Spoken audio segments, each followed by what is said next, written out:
Орой минь түүх залууч та. Сак дах нь байна. За японочдын талаар part 2-ыг хийе. Амар комментэд бичсэн. Тэгээд одоо хийхээс өөр аргагүй бол. За зодлоо ирсэн юм. Бараг ганц коммент авахгүй тий. За яг зүгээр. Гэтэ би өөрийнхөө сонирхлоор хийж байгаа болохоор тэгээд сонсдог хүмүүс нь сонсоо зарим тэгээд коммент би бас хязгаарлалцсан болохоор бич болдгоо байх л та. Тэгээд налгар сайхан намрын өдрүүд эхэлж байна. Манай монголчууд одоо ажилдаа орчлоо. Наадмын дараа намар ирнэ гэдэг шиг. За би бол яхан амраа хийж гэнэ. Яг бол ажилласаа гарцсан. Ажилласаа нэг хэдэн гаруудаас олж тэгээд юу хийсэн шүү дээ. 20 гаруудаас гарсан гэж. За энэ ч яг миний хувийн амьдрал баг. Тэгвэл тэгээд өөрийнхөө дуртай хоббигоо энэ цаг мөчтөө ээлд. Бас нэг кино тавшлал маягийн юм хийх гэдэг байгаа. Өөр тусдаа суугны шүү заяа. Кино тавшлал хийх юм бол би тусдаа суугны. Нэг таваад сонсоод ирээ. Одоо би танд нэг сонирхолтой юм ярьж байгаа. Японочдын талаар ярихдаа эсвэл би яг нэг мэдээний хөтлөгч шиг албан ёсоор нэг Ремида сууг. Нэг бол тэгээд хин байна. Монголын үндэсний олон нийтийн телевизийн хөтлөгч ч юм уу. Албан ёсоор ярих юм бол ямар хөө сонсогдох нь. Өөрөөхөө ойлгохгүй байна уу? Аль нь ямар хаан нэг Суббота Pictures байгаа шүү дээ. Субботаг би бас үзтiin. Наа чи мундаг залуу. Ариун Айдрот байна. Манай Монголын санхүүгийн талаар ганц мэдээлэл өгдөг хүн наа чи мэдээ. За тэгээд золбоо байна. Тэгээд төшиг байна. Төшиг ер нь амьд үг байна. Төшгийн талаар нэрээ та нар сонссноо. Наа чи сүүлийн 2-7 хоног байхгүй болчих юм. За ингээд өөрийнхөө ярий. Бишээ одоохондоо бол өөрөөр ярий. Та нар ч гэсэн заяа. Ялангуяа энэ залуучууд хүүхдүүд зүгээр YouTube гэдэг чинь заяа. Энэ сошиал медиа энэ ертөнд чинь хүн өөрийнхөө дуртай хүссэн юмудаа тавьж олон. Гэхдээ гол нь 100 юм тавих ёстой. Өөрийгөө хөгжүүлсэн, найз нөхдөд 100 юм танилцуулсан маш гоё контентууд бүтээж тавих юм бол болно. Бүс хоёр хооронд хэрэгтэй хэрэггүй юм битээ. Чи чинь том болоод өөр ээж аав хүн тийм хүн болно шүү дээ. За одоо тэр яг үг болж өгөрөлт. За Ремид байна. Ремид байна. За өнөөдөр тавд нэг юм кино ярьж өгөө. Галтгаа 3-2. Манай Макс энэ ингэ явжсэн чинь нөгөө нэг Викатага моцчлоо. Макс тэр хоёрын яах вэ? За бэлё би чадахгүй юм шиг. За суббот болоод. За өнөөдөр та бүхэндээ энийг ярьж өгье. Манай Суббота Pictures-ийн зүгээс ийм түүхэн ном гаргалаа. Энэ түүхэн номыг цуглуулхан байвал аваарай. За Ариун Айдрот. За би одоо ингэ ярьж байгаа юм. Энэ Путин Барак Обама тэд чинь бүгд шургуугаар одохгүй. Ингээд наавс чинь баахгүй хөгжихгүй. За тэгээ та сонсож байвал намайг уучлаарай. За ерөнхийдөө бол тэгж сонсогдгий шүү тий. За энэ яг хоо. За одоо Японыхоо асуудал руу гаръя даа. Тэгэхээр өөрийнхөө л ярьсан дэр юм шиг юм. Угаасаа бос хүмүүсүүд оног мохоо үстэй. Манад өнөрч гэсэн яг өөрийнхөө ингээд бичлэг контент хийгээд тавиараа за. Хүн болгонд сонирхдаг үздэг юм гэж байгаа шүү дээ. Чамайг заавал нэг хүн үзэх л бол. Заавал хүмүүс харах л бол. Намайг ч одоо нэг өөнийх үздэг амтан байхгүй. Ихтэй би нэг тийм хүмүүс сонсогдохыг хүсээд байдгүй. Зүгээр л өөрийнхөө ингэ байвал гоё. Ядаж чөлөө цагаа зүгээр өнгөрөв.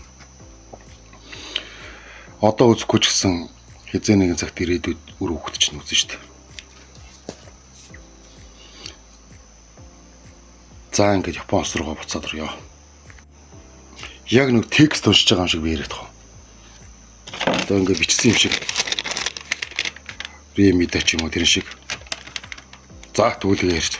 Япон улс маань дэлхийд газар нутгаараа эхний 35-д ордог юм байна. Нийт дотоодын нийт бүтээгдэхүүн 5.8 тэрбум Америк доллар. Энэ дэлхийд эдийн засгаараа эхний 5-д орох юм байна. Хүн амынхын тоон 127 сая. Эхний 7-д орд юм байна.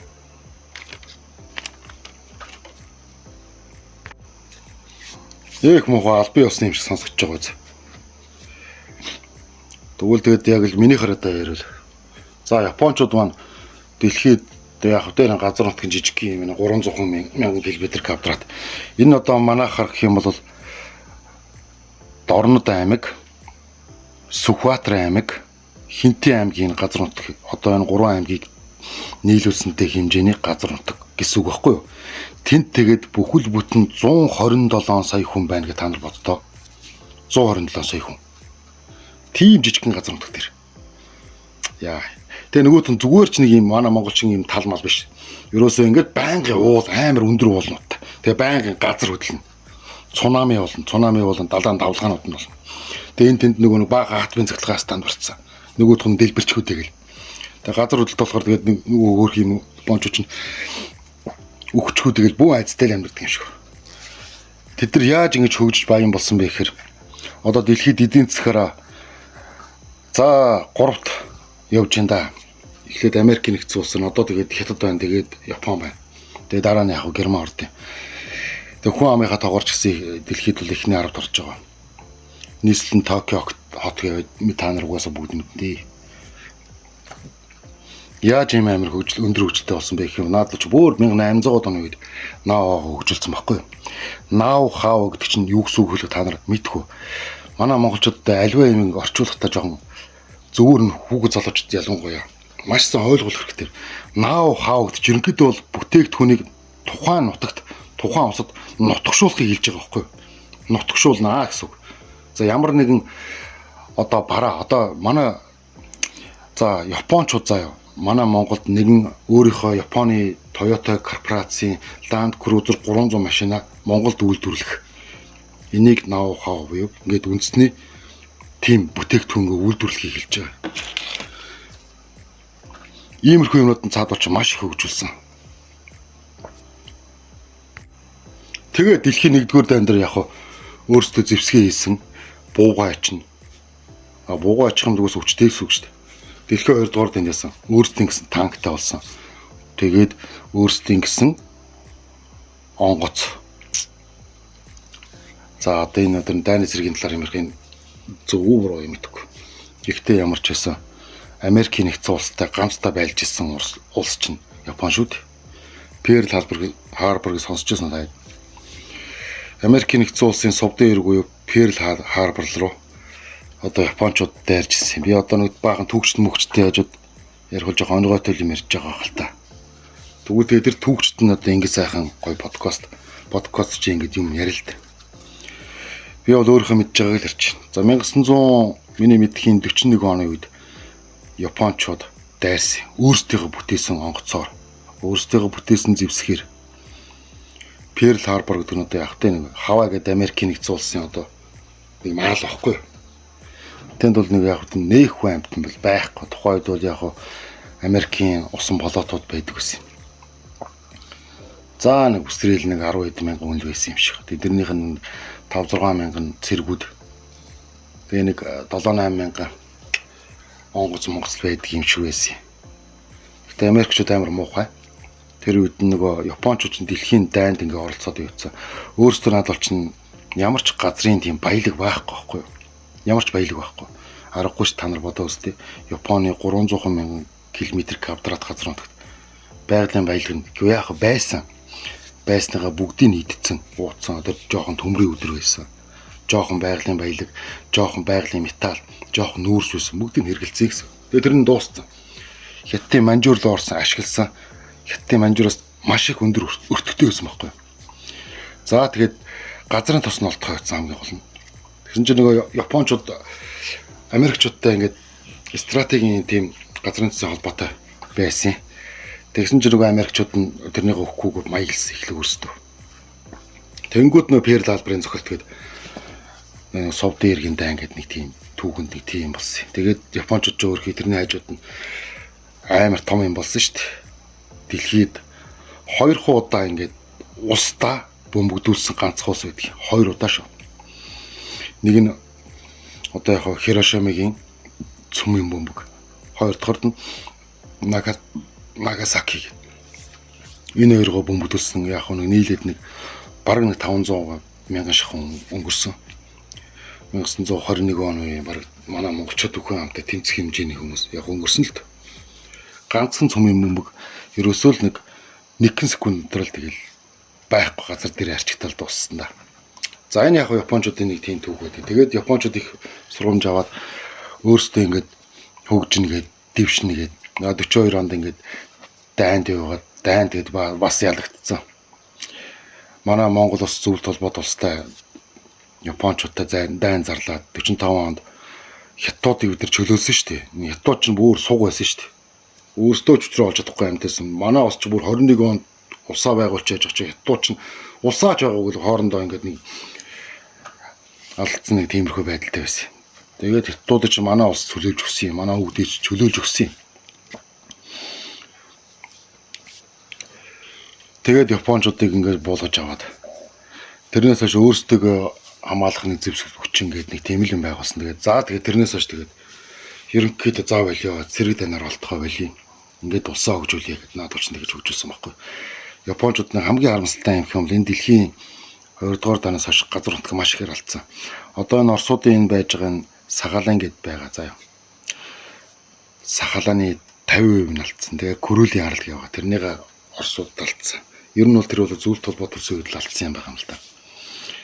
Одоо бол яг газар нутгийн маргаантай л байдаг. За тэгээ тэрнээс хойш одоо бол японочд Оросоос илүү эдийн засгийн нөөцтэй, эдийн засгаараа хүчрхэг байгаад байна. Гэхдээ одоо энэ японочдын тэр газар нутгийн алдсан байдал нь энэ манад ирсэн тэр Нарихито хаанаас болоогүй шүү. Тэрнийх нь өвөө. За бараг л тэрнээс болсон нэг тиймэрхүү юм болоод газар нутаг алдсан гэсэн. Шунал ихтүүч улам болно гэдэг чинь юм болж байгааз. Тэгэхээр одоо ер нь та гэж гисэн ингээд байгаа юм хайрлаа байж ах хэрэгтэй. Манай монголч гэсэн зарим нэг хүмүүс ингээд өөр Монголд авах юмсан, Орос туваагаа авах юмсан гэж болохгүй. 3.5 секунд тааж биднэрт ядч нэг ямар ч зэвсэг байхгүй. За манайх бол тэгэл юу штэ. Ямар нэг улстай байлдах юм бол зүгээр 4-р цагтгаа станц дээр ганц дорон ямар цөмийн зэвсэг юмсыг хэрэггүй. Дүүнэрээ зүгээр ганц хэрэг дорон одоо Орос Украиний тань дээр яаж энэ дорооныг хийгээд Оросын тэр стратегийн цөмийн бөмбөгдөгч тэр онгочууд нь устгаад штэ. Манай тэр ерөөсө ганцхан 4-р цахилгаан станцаар ганц хэрэг дорон явуулаад тэгэл байхгүй. Тэгэл өвөл бид нар хөлдөө өгч. Тэгээ нэг байранд амьдардаг нэг том гарчууд баячууд ч тад нар яах юм цахилгаан байхгүй, усан татахгүй, нойлн байхгүй тэгэл гэр орооллыгаа муулал байдгийн. Тэр хүмүүс гоогүй штэ. Ахаа чи гэртээ жоохон байлгач ач гэл. Ийм л байхгүй. Дайнд бол ерөөсөө ер нь ямар ч аврал байдгүй юм шүү. Тэгэхээр одоо ингээд нэг гэр ороолд байгаа хүмүүсээ ч гэсэн та нар битгий гойлчих. Бүгд л Улаанбаатарт байгаа. Энэ Улаанбаатар хотод чинь 1.8 сая хүмүүс амьдарч байна. Манай Монгол улс чинь 1 сая өрх хүрэхгүй шүү дээ. Одоо л 1 сая өрх хүрэх гээд энэ нэг одоо хизээ бүртгэх юм мэдхгүй. Одоо миний мэдхийн 998 мянга өрхтэй л гэж яваад байгаа. 1 сая өрх гэх юм л ядаж нэг мэдээгээр гарах байлгүй дээ. Тэгэхээр одоо нэг хоорондоо тэгэл ингээл алцаал ингээл юу яагаад юм идэхгүй хүмүүс ч одоо тэгээд яах вэ тэгэхэд мөндө жаргалтай байлаа шүү дээ 40 оноос 30 оноос хойш юу ч мэдээгүй. За ингээд Япон улсын талаар ярилцъя гэсэн одоо ингээд баг өөрийнхөө Монгол улсын талаар ч ингээд ярьж юу болж би яаж яагаад нэг би чинь саяхан ингээд ажилласаа ингээд нэг хууль бусаар ингээд гарцсан. Бас дээрээс нэг найз охин бас одоо над руу сая мессежчил ингээд байх юм бол үүр зайлаар айл гэсэн утгатай юм бичээл өч. Ер нь манай монголчууд би энийгээ харьлал тань 3.5 сая гэж. Би одоо ганц л охинд хайртай. Тэгээ нөгөөх нь одоо ингээд маяглаад байгаа. Маяглагч гэхдээ би л гомдооцсон байх л та. Миний бичдгийг үзэж байгаа бол гүйчлээрээ. Хөшин ингээл завгүй л юм аягаал хүүхд залуучдаа мэдлэгээ түгээхийн төлөө өөрийнхөө хичээж штт. Энэ залуу үед үнэн зөв мэдээлэл хэрэгтэй. Улаан нарыг тархиугаас мэдээлэл маш их байдаг.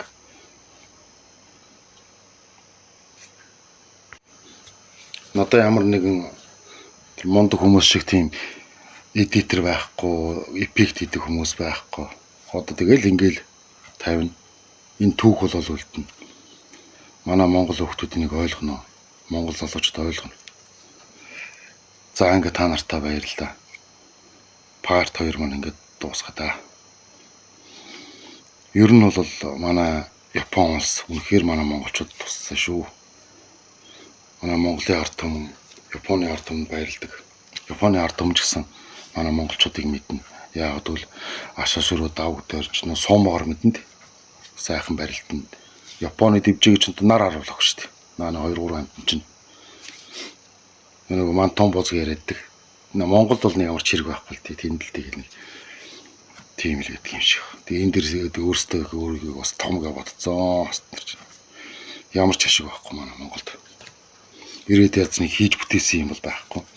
Нэг зэрэг меркийн аваал тэгэл болоцтол яваадсан. Ирээд ядч нэг цэцэрлэг төрөлн ч юм уу байгуулсан байсан бол дуусгал байсан баг та. Одоо минийхэр мэдхийн зүгээр нэг 3 өөхөн бөмбөг мөргөлдөөл байж идэг байсан. Тийм л шүү дээ. Мэдэхгүй бод. Нэрийн ч бирэг мэдэхгүй байна дүү. Сум ачлын үйл нэг тийм олон ямар. За ингээд сум энэ төр сонирхдаг залуучууд нь байвал тэгээ уучлаарай. Ингээд ер нь бол жоохон шударгаар ингээд хэлчихв. Ер нь залуу үеийн бид нар тэр ямар ч хэрэг байхгүй шүү дээ. Бидний үеийн хүүхд залуучууд одоо үеийнхэн гарцсан байж байгаа. Тэр Z үе ч та нар одоо мөрсөн. Үеийнхэн гарцсан байж байгаа надад ч бүр амар ойлгодог болсон. Үе би химэл оюуханы үеийн хүүхд залуучууд гарцсан шүү дээ. Тэд нар ч одоо бараг 13 4 настай болсон байна. Энэ хүмүүс ч юм бол бүр мэддэг болсон. За тэгэхээр залуучуудтай амжилт хүсье.